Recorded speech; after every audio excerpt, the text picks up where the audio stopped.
J'ai compris, je sais ce que tu veux. Non. C'est pour ça que tu me supplies depuis que je suis là, hein? C'est ça que tu voulais me demander. Je t'aime, Doug. Je t'aime. Pendant leur rendez-vous, Tiffany a simplement exprimé son envie de manger une glace. Mais son petit ami, qui la chérit d'habitude, la gronde violemment.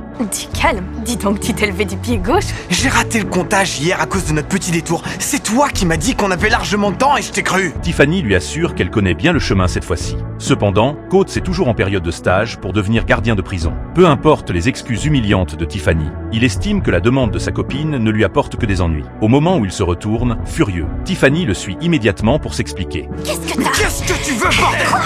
J'ai compris, je sais ce que tu veux. Sous la contrainte de l'homme, Tiffany verse des larmes d'humiliation. Pourtant, il continue sans cesse de répéter qu'il l'aime. Elle ne peut que se raccrocher à leurs beaux souvenirs pour apaiser sa douleur. De retour à la prison, elle s'effondre complètement. Face aux inquiétudes de son ami Bubbles, Tiffany prétend simplement qu'elle ne se sent pas bien. Mais quand elle montre le bracelet en or offert par son copain, Bubbles remarque des bleus sur son poignet. Elle examine immédiatement son bras avec inquiétude et découvre davantage de marques de coups sur l'autre bras. Est-ce qu'il t'a fait mal? Non, ok c'est les hormones et tout le bordel. Est-ce qu'il t'a obligé? C'est pas très agréable quand t'es pas prête. Tu sais qu'il existe un mot pour ça, pas vrai? Tiffany rejette toute la faute sur elle-même. Elle pense qu'elle n'aurait pas dû provoquer son petit ami et affirme que la brutalité est un défaut commun à tous les hommes. Retire cette merde de ton poignet et tout de suite. Il est allé au centre commercial spécialement pour moi. C'est pas sa faute. Putain.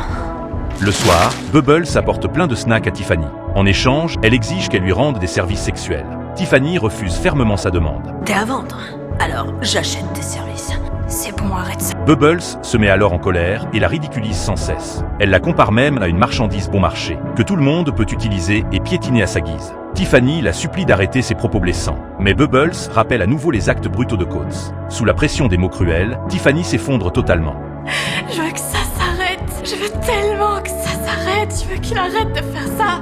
On va la voir, ce fils de pute. Ça va aller.